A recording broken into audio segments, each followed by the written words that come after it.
production of 12 Angry Jurors. During the next hour, you'll witness our portrayal of a play we read this year. It shines a light on the workings of an important part of our American judicial system, a jury of our peers. Join us now as the jurors enter the deliberation room to decide the fate of a 16-year-old boy charged with the murder of his father.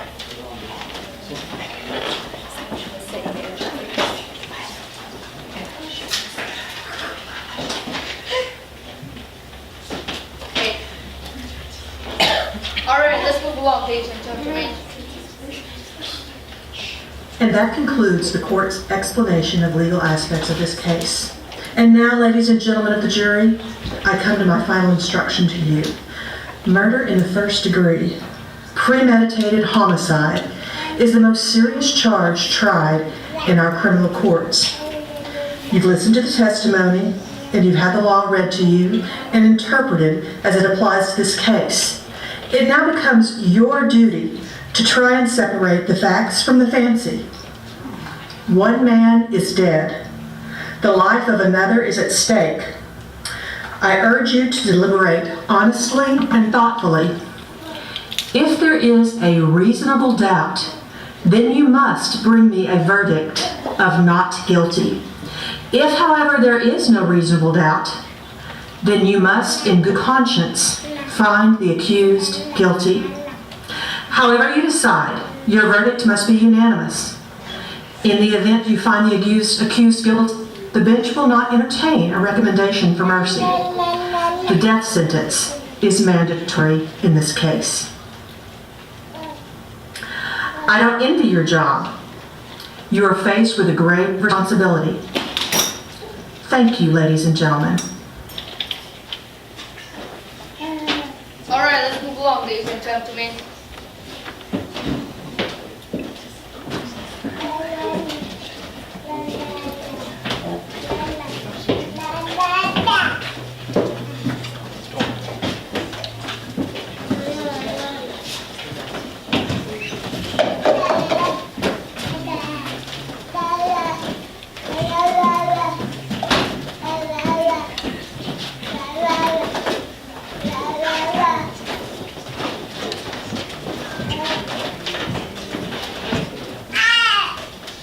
Want a piece of gum? No thanks. You know something? I phoned up for the weather. It's supposed to be the hottest day of the year. You'd think that at least air conditions the place. I almost dropped dead in court. Okay, everybody's here. If there's anything you want, I'm right outside. Just knock. I never really locked the door. Sure, locked the door. What'd you think? I don't know, it's never occurred to me. Hey, what are those for? Oh, well, I figured we might want to vote by ballot. Oh, great idea. How'd you like it? I don't know, it's pretty interesting. Yeah? I was falling asleep. I mean, I've never been on a jury before. Really? I saw managers and amazing how these lawyers can talk. They talk. Even when the case is so obvious as this one. I mean, have you ever seen so much talking for nothing? I mean, sure they are. Everybody deserves a fair trial. That system. I'm the last person to talk about this, but I think it'd save us a lot of time and money if we took these kids and slapped them down a bit. Hey, Mr. Foreman, let's get started. Oh, well, I figured we'd take a 5-minute break. I mean, the old man's still in the bathroom. Not about you. What'd you think of the case? They all have been, they have all been interesting with this plus, know what I mean? I'll say we were lucky to get a murder case. I figured us for burglar or assault or something like that. Those can be the ghost. Say, isn't the Woolworth building? That's right. Funny, I've lived here all my life and never once have I been in that building. Wasting my time. Yeah, can you imagine sitting here 3 days just for this? I mean, they can't honestly expect grown men and women to believe that kind of... Well, look, you gotta expect that. You know what you're dealing with. I suppose so. What's the matter? You got a cold? And how these hot weather colds can kill you, I can hardly touch my nose. Know what I mean? Oh, well, your horn's all right. Now try your legs. Well, that's just beautiful. A fan doesn't work. Someone ought to take a letter to the mayor. Dear Stingy. Let me take a look at it. It doesn't hurt. Anything new going on? I would not know. Say, are you on the exchange or something? I'm a broker. Really? I run a messenger service. The Beck and Call Company. Today's my wife's idea. I employ 37 people. Started from nothing. Hey, Mr. Foreman, let's go. What do you say? All right, ladies and gentlemen, let's take our seats.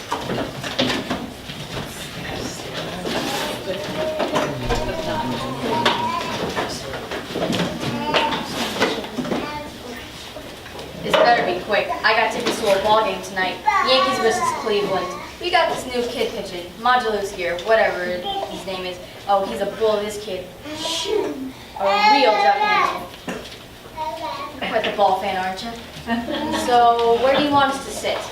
Well, I thought we ought to sit in order by jury numbers.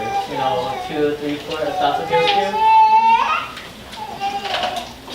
What's the difference? I think it's reasonable to sit according to number. I'll let it be.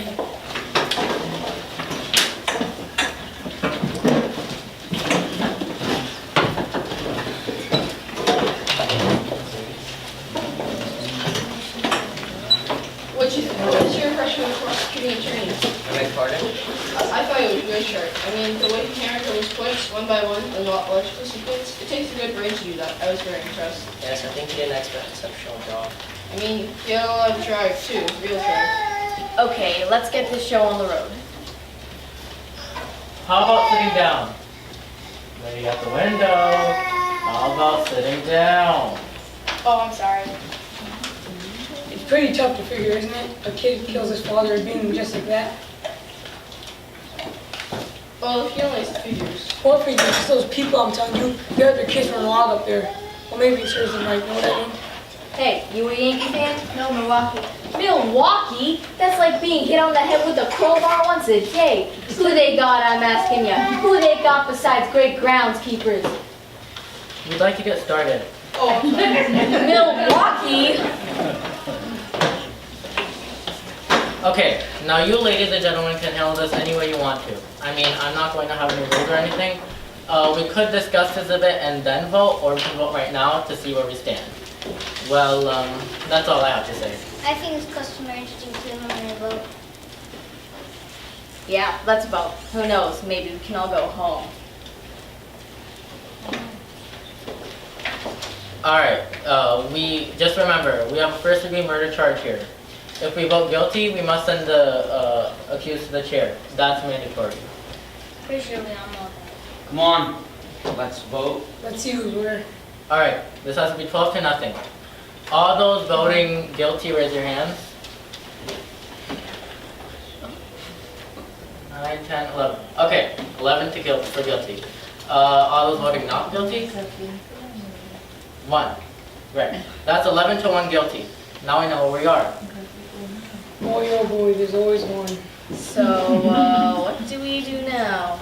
Well, I guess we talk. Boy, oh boy. But look, do you really think he's innocent? I don't know. I mean, let's be reasonable. You signed for the same things we did. The man's a dangerous killer. You could see it. The man, he's 16 years old. I mean, that's old enough. He stabbed his own father 4 inches into the chest. It was pretty obvious. I mean, I was convinced from the first day. Who wasn't? I really feel like this is one of those open and shut things. I mean, it's been proved a dozen different ways. Would you like me to name it for you? No. And what do you want? Nothing. I just want to talk. Well, what's there to talk about? 11 men here think he's guilty. Nobody had to think twice about it except for you. I want to ask you something. Do you believe this story? I don't know. Maybe I believe it, maybe I don't. So what'd you vote not guilty for? There were 11 votes for guilty. I mean, it's not easy for me to raise my hand and send a boy up to die without talking about it first. Who says it's easy for me? No one? What, just because I voted fast? I honestly think the boy's guilty. You couldn't change my mind if you talked for 100 years. I'm not trying to change your mind. It's just that we're talking about somebody's life here. I mean, suppose we're wrong. Suppose we're wrong? Suppose this whole building fell on my head. You can suppose anything. That's right. What's the difference how long it takes? So suppose we take 5 minutes. So what? Let's take an hour. The ball game doesn't start till 8 o'clock. Okay, Slugger, be my guest. Well, who's got something to say? How about you? I'm willing to put in an hour. Great, I heard a pretty good story last That's night. not what we're sitting here for. All right, then you tell me, what are we sitting here for? I don't know. Maybe for no reason. Look, this boy's been kicked around all his life, living in a slum, his mother dead since he was 9. He spent a year and a half in an orphanage while his father served a jail term for forgery. That's not a very good head start. He's had a pretty terrible 16 years. I think maybe we owe him a few words, that's all. I don't mind telling you this, lady. We don't owe him a thing. He got a fair trial, didn't he? What do you think the trial cost? He's lucky he got it. Look, we're all grown-ups here. We heard the facts. You can't expect us to believe that kid after knowing what he is. Listen, I've lived among them all my life. You can't believe a word they say. They're born liars. It's funny, Christian, you must be a very ignorant man. What do you mean? What's he talking about? Do you think you're not telling the truth? What are you making a federal case out of for? How'd you like this guy? I think certain things should be pointed out to this man. All right, it's not Sunday. We don't need a sermon in here. Monopoly, for God's sakes. If we're going to discuss this case, let's stick to the facts. Right, we have a job to do. Let's do it. Maybe if the lady who's disagreeing over here could tell us why, tell us what she thinks. I mean, we could tell her where she's probably mixed up. What are you doing? Oh, this is a product I worked for at the ad agency. Rice Pops, the breakfast with a built-in bounce. It's very catchy. If you don't mind, I'm sorry, I have this habit of doodling. Keeps me thinking clearly. we're trying to get someplace here. We can't stay here forever. Well, maybe this is an idea. I mean, I'm just thinking out loud, but it seems to me that sometimes it's this woman that we're right and she's wrong. Maybe if we each took a minute or two, just a thought. No, I think it's a good one. Suppose we run around the table and order of jury numbers? Anything. Let's start off. Okay, that means you're first. Oh well, it's hard to put into words. I just think he's guilty. I thought it was obvious from the word kill. There's no proof otherwise. Nobody has to prove otherwise. The burden of proof is on the prosecution. The defendant doesn't have to open his mouth. That's in the Constitution. You've heard of it. Well, sure, I've heard of it. I know what it is. The man is guilty. Somebody saw him do it. Okay, now here's what I think, and I have no personal feelings about this.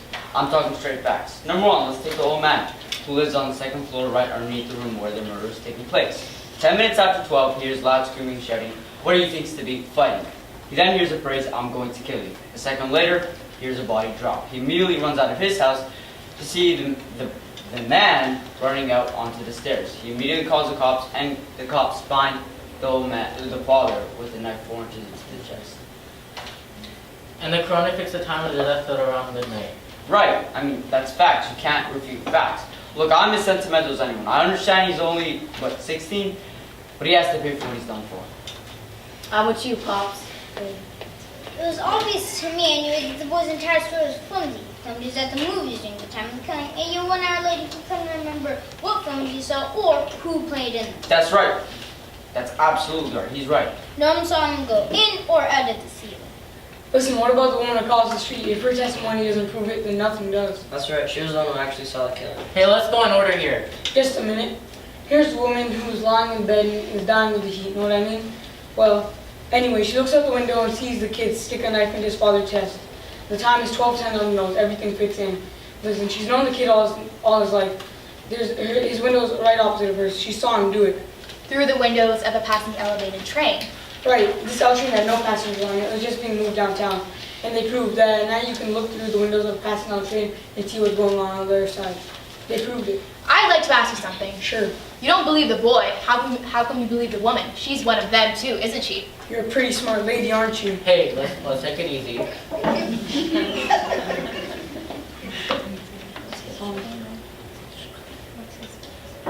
What's he so wise about? I'm telling you. Come on, sit down. Why are you letting him get you so angry for? Let's calm down now. Let's try to keep peaceful in here. Now, whose turn is it? How about you? I'll pass it. That's your privilege. What about the next juror? I don't know. I started to be convinced, pretty early in the case. I was looking for the motive. That's very important. If there's no motive, where's the case? So anyway, that testimony from those people across the hall from the kid's apartment, that was very powerful. Did they say something about an argument between the father and the boy around 7 o'clock that night? I could be wrong. It was 8 o'clock, not 7. That's right, 8 o'clock. They heard an argument, but they couldn't hear what it was about. Then they heard the father hit the boy twice, and the boy walk angrily out of the house. What does that prove? It doesn't exactly prove anything. I never said it proved anything. You said it revealed a motive for the killing. The prosecuting attorney said the same thing. Well, I don't really think it's a strong motive. I mean, this boy has been hit so many times in his life that violence is practically a normal state of affairs for him. I can't see 2 slaps in the face provoking him into committing murder. It may have been 2 slaps, too many. Everyone has a breaking point. Anything else? No. Okay, how about the next year? Me? Oh, well, I don't know. I mean, this kid is 0 for 5. Look at his record. He was in children's court when he was 10 for throwing a rock at his teacher. At 14, he was in reform school. He's been arrested for mugging. He stole a car. He was picked up twice for trying to slash another teenager with a knife. Oh, he's real quick with switch knives, they said. This is a very fine boy. Ever since he was 5 years old, his father beat him up regularly. He used his fists. So would I, a kid like that? Wouldn't you call those beatings a motive for him to kill his father? I don't know. It's a motive for him to be an angry kid, we'll say that. It's the kids it's the kids. I mean, the way they are nowadays. Angry, hostile. You can't do a dang thing with them. Just the way they talk to you. Listen, when I was his age, I used to call my dad sir. That's right, sir. You ever hear your boy call you that? Fathers don't seem to think it's important anymore. No? Have you got any kids? Yeah, 2. Yeah, well, I've got one. He's 20. We did everything for that boy. And what happened? When he was 9, he ran away from a fight. I saw him and I was so ashamed I almost threw up. So I told him right out, I'm gonna make a man out of you, or I'm gonna bust you in half trying. Well, I sure made a man out of him, all right. When he was 16, we had a battle. He hit me in the face. You know, he's pretty big. I haven't seen him in 2 years. Rotten kid. You work your heart out. All right, let's get on with it. I think we're missing the point here. This boy, let's say he's his father. He's a filthy neighborhood and a broken up. We can't help that. We're here to decide whether he's guilty or innocent of murder. Not once the reason why he grew up this way. He was born in a slum. Slums are breeding grounds for criminals. I know it's so you. It's no secret. Children from slum backgrounds are potential menaces to society. And why I think Brother, you can say that again. The kids who call all those places are real trash. I don't want any part of them. I lived in a slum all my life. I nursed that trash in Harlem Hospital 6 nights a week. Oh, now wait a second. I used to play in a backyard that was filled with garbage. Maybe it still smells on me. Now listen, lady. Now let's be reasonable here. There's nothing personal. There is something personal. Come on now, we didn't mean to, fella. Let's not be so sensitive. The sensitivity, I understand. All right, let's stop all this arguing. We're wasting time here. It's your turn. Let's go. Well, I didn't expect a turn. I mean, I thought you were all supposed to be convincing me. Was that the idea? Check. I forgot that. Well, what's the difference? She's the one who's keeping us here. Let's hear what she's got to say. Oh no, just a second. We decided to do this a certain way. Let's stick to what we said. Well, stop being a kid, will you? A kid? Listen, what do you mean by that? What do you think I mean, K-I-D, kid? Oh, just because I'm trying to keep this thing organized? Listen, you want to do it? Here, take the chair. You take the responsibility. I'll just shut up, that's all. Listen, what are you getting so hot about? Calm down, will you?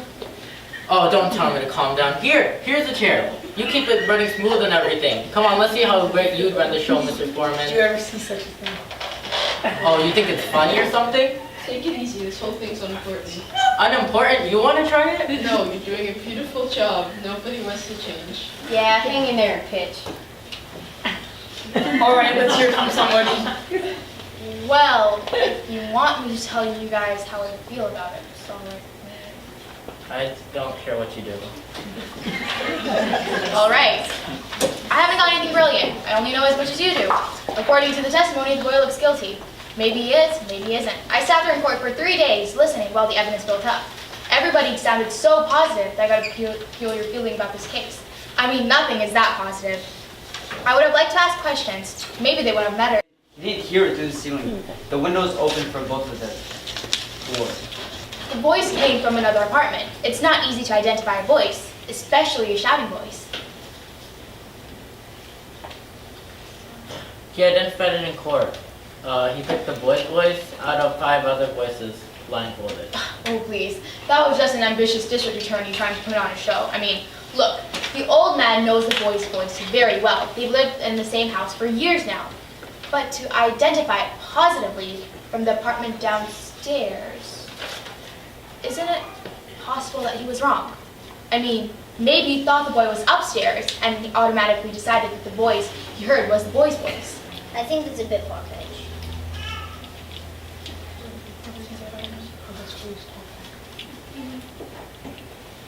Brother, you can say that again. The old man heard the father's body falling through. Then he saw the boy around the house. 15 seconds later, he saw the boy. Check. Don't forget the woman across the street. She looked right into the open window and saw the boy stab his father. I mean, isn't that enough for you? Not right now. No, it isn't. How'd you like him? It's like talking into a dead phone. The woman saw the killing. The windows of a moving elevated train.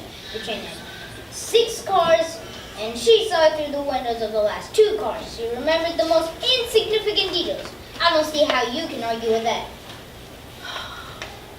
I don't know. It doesn't sound right to me. Well, suppose you think about it. Lend me your pencil. I wonder if anybody has an idea how long it takes for an elevated train to...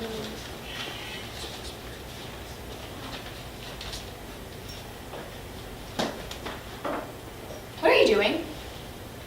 Let me see that. This isn't a game.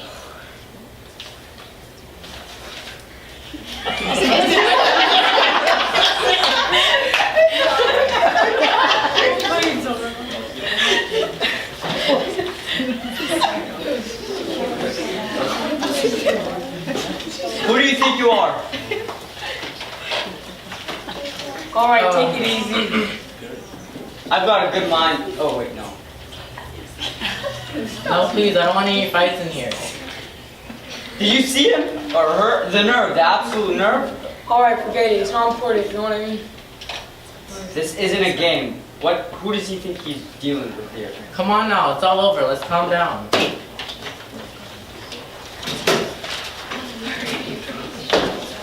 As you can see, deciding the fate of a defendant is not always easy. Jurors with different backgrounds and personality can look at evidence through very different lenses.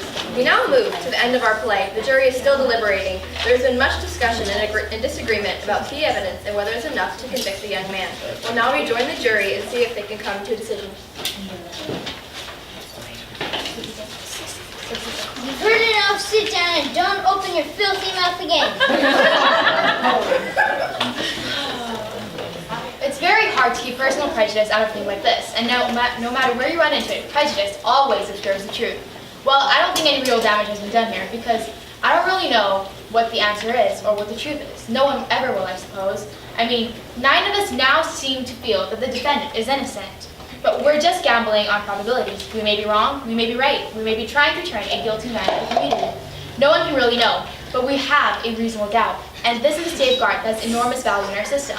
No jury can declare a man guilty unless it's sure. We 9 can't understand how you 3 are still so sure.